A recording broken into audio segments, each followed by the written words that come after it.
আসসালামু আলাইকুম। Interpreting graph and chart, এটা লিখতে অনেকের সমস্যা হয়। তো এটা পাই চার্ট আকারে আসতে পারে অথবা বার চার্ট আকারে আসতে পারে। এই পাই চার্ট, যেমন এখানে এক্সাম্পল হিসেবে যেটা রাখা হয়েছে, এটা হচ্ছে পাই চার্ট। আর একটা হচ্ছে বার চার্ট, যেখানে লম্বা লম্বা টাওয়ারের মতো থাকে, এটাকে বলে বার চার্ট বা গ্রাফ চার্ট। আর এটাকে বলে পাই চার্ট। এটা দেখতে পাইয়ের মতো অনেকটা, তাই পাই চার্ট। আর বার, এটা দেখতে বারের মতো, তাই বার চার্ট। তো আমরা একটা পাই চার্ট দিয়ে এক্সাম্পলটা দেখবো, কিন্তু আহ, এমনকি বার চার্টের ক্ষেত্রেও হচ্ছে সেম সেম কাইন্ড অফ লিখতে হয়। এখানে মূল আজকে আমরা যে বিষয়টা শিখবো সেটা হচ্ছে প্যাটার্ন লেখার। প্যাটার্নটা কি? প্যাটার্নটা হচ্ছে যে এই গ্রাফ বা বার চার্ট, পাই চার্ট আমাদেরকে তিনটা প্যারাগ্রাফ, তিনটা অনুচ্ছেদে লিখতে হবে। Three paragraph structure. এটা অনেক অনেক ভাবে শিখায়, বইয়ে অনেক ভাবে আছে, বাট স্ট্যান্ডার্ড হচ্ছে এবং সহজ হচ্ছে তিনটা প্যারাগ্রাফে লেখা। তার মধ্যে প্রথম প্যারাগ্রাফে লিখতে হয়, অর্থাৎ প্রথম প্যারাগ্রাফটাকে আমরা বলি ভূমিকা, ইন্ট্রোডাকশন। দ্বিতীয় প্যারাগ্রাফটাকে বলি সারসংক্ষেপ, তারপর বলি ডিটেলস বা বিস্তারিত। প্রথম প্যারাগ্রাফে জাস্ট আমরা লিখবো যে গ্রাফটি কি দেখাচ্ছে, মানে গ্রাফটা কি নিয়ে, বা পাই চার্টটা কি নিয়ে। দ্য পাই চার্ট শোজ, বা দ্য গ্রাফ শোজ, বা দ্য পাই চার্ট ইলাস্ট্রেটস। তোমাদের শিটে আমি কিন্তু দিয়ে দিয়েছিলাম যে কখন কোনটা, ইলাস্ট্রেটস, শোজ, এক্সপ্লেইনস, এরকম কি কি লেখা যায়। আচ্ছা, তাহলে দেখাচ্ছে কি, যেমন আমাদের এই পাই চার্টটা দেখাচ্ছে হচ্ছে কি সোর্স অফ এয়ার অথবা এনভায়রনমেন্ট পলিউশন। তাহলে এই পাই চার্টটা দেখাচ্ছে সোর্স অফ এয়ার অথবা এনভায়রনমেন্ট পলিউশন। অর্থাৎ কি দেখাচ্ছে, মানে আমরা এক একটা পাই চার্ট, এক একটা বার চার্ট তো এক এক টপিকে হবে। তাহলে এই প্রথম প্যারাগ্রাফটা হচ্ছে, প্রথম প্যারাটা হচ্ছে টপিক রিলেটেড, মানে টপিকটা কি সেটা লেখা। দ্বিতীয় প্যারাগ্রাফে, অর্থাৎ আমরা একটু প্যারা করে, প্যারা যাতে বোঝা যায়, প্যারাগ্রাফ যাতে বোঝা যায়, বোর্ডের খাতা দেখার একটা অন্যতম নির্দেশনা আমাদের প্রতি থাকে যে এই যে প্যারাগ্রাফ গুলো বোঝা যায় কিনা, এটা একদম স্পষ্ট করে বলে দেয়। মার্জিন একটা বিষয়, আচ্ছা এটা নিয়ে আরেকদিন এক্সট্রা একটা আলোচনা করবো না, যে খাতার অর্গানাইজেশনের ব্যাপারে। সারসংক্ষেপ অনুচ্ছেদ 2, এখানে মূল প্রবণতাটা কি। তবে এই দ্বিতীয় প্যারাগ্রাফে কোনো সংখ্যা বা স্ট্যাটিস্টিক্স লেখা যাবে না, দ্বিতীয় প্যারাগ্রাফে আমরা লিখবো না।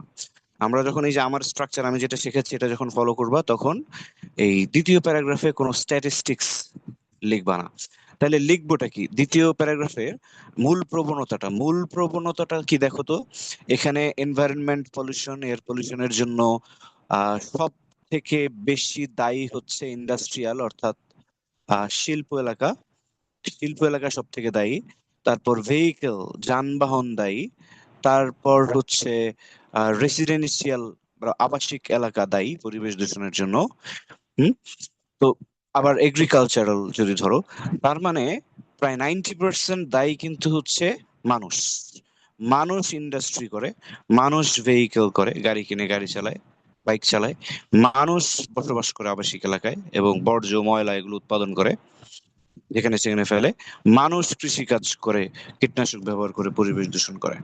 তো মানুষ হচ্ছে মূল দায়ী। তাহলে এটা হচ্ছে মূল প্রবণতা, যে মানুষ দায়ী। তো এই কথাটা হচ্ছে থাকবে এই দ্বিতীয় প্যারাগ্রাফে। তৃতীয় প্যারাগ্রাফে হচ্ছে আহ এখানে হচ্ছে ওই সংখ্যাগুলো আসবে, পার্সেন্টেজ গুলো আসবে। যেমন শিল্প হচ্ছে 40%, যানবাহন 40। এখানে কোনো কম্পেয়ার বা তুলনা করতে পারো যে যানবাহনের তুলনায় শিল্প বেশি দায়ী, আবার যানবাহনের তুলনায় কৃষি একটু কম দায়ী, কিন্তু কৃষি আবার আবাসিক এলাকার তুলনায় বেশি দায়ী। মানে ওই ওগুলোর মধ্যে তোমার ইচ্ছা মতো তুমি কম্পেয়ার কন্ট্রাস্ট, কম্পেয়ার মানে মিল, কন্ট্রাস্ট মানে হচ্ছে পার্থক্য। প্রাকৃতিক উৎস 10% ভূমিকা রাখে, যেটা আসলে শিল্পের থেকে অনেক কম। ঘুরে ফিরে এই কথাগুলোই লিখা, এই কথাগুলোই বর্ণনা করা, বর্ণনা করতে পারা। তাহলে এটা তো আমি বাংলায় সংক্ষেপে বললাম, এটা ইংলিশের একটা মডেল দেখে আসি সেটা কিরকম হতে পারে। যেমন এই পাই চার্টের প্রথম ইন্ট্রোডাকশন, অর্থাৎ প্রথম প্যারাগ্রাফ, আমরা কিন্তু আবার এই যে প্যারাগ্রাফ 1 ইন্ট্রোডাকশন এগুলো কিন্তু লিখবো না, এটা আমি বোঝানোর জন্য এখানে লিখেছি। তাহলে দ্য পাই চার্ট ইলাস্ট্রেটস বা শোস, ইলাস্ট্রেটস মানে কি ব্যাখ্যা করে বোঝানো, দেখানো, the primary causes of environmental pollution. Pie চার্টটা আমাদেরকে একদম আহ মূল কারণ দেখাচ্ছে পরিবেশ দূষণের। These sources also represent the main contributors to poor air quality.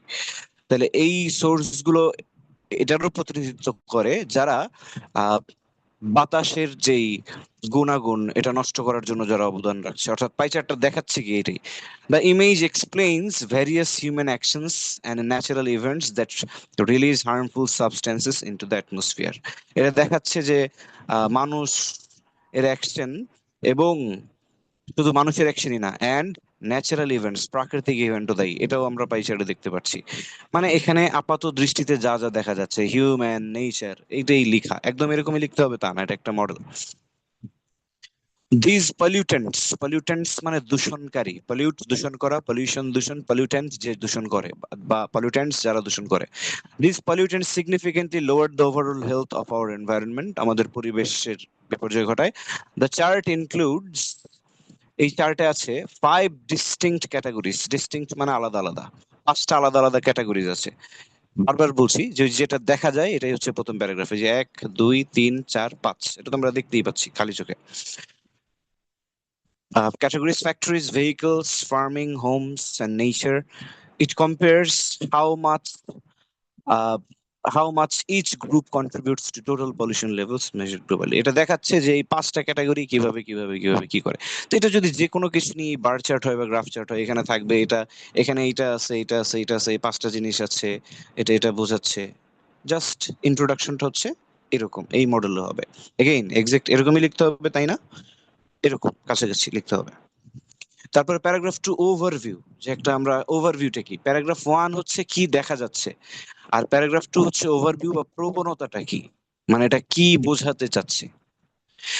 আবার প্যারাগ্রাফ 1 কি দেখাচ্ছে, প্যারাগ্রাফ 2 কি বোঝাতে চাচ্ছে, এবং প্যারাগ্রাফ 2 যেহেতু ওভারভিউ বা সারসংক্ষেপ, এখানে আমরা সবসময় ইন জেনারেল দিয়ে শুরু করব।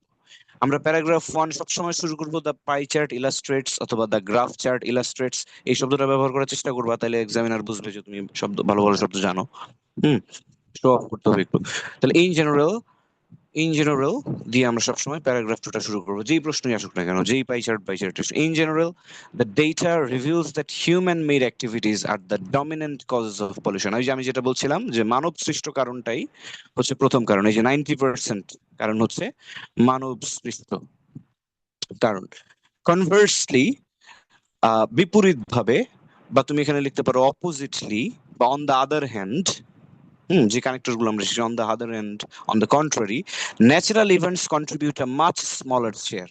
তাহলে ওভারভিউতে আমরা সব ফার্স্টে কি লিখবো, সবচেয়ে বেশি, সবচেয়ে বেশি। ওভারভিউতে ইন জেনারেল লিখে সব থেকে বেশি যেটা দেয় বা সবচেয়ে বেশি যেটা আছে পরিমাণ ওইটা, তবে কোনো সংখ্যা লিখবো না। দেখো আমি কিন্তু এই প্যারাগ্রাফে কোনো স্ট্যাটিস্টিক্স লিখি নাই।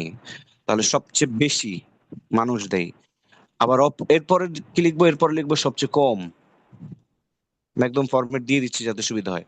তাহলে আমরা দ্বিতীয় প্যারাগ্রাফে সবার আগে লিখবো সবচেয়ে বেশি, তারপরের বাক্যটাই লিখবো সবচেয়ে কম শেয়ার।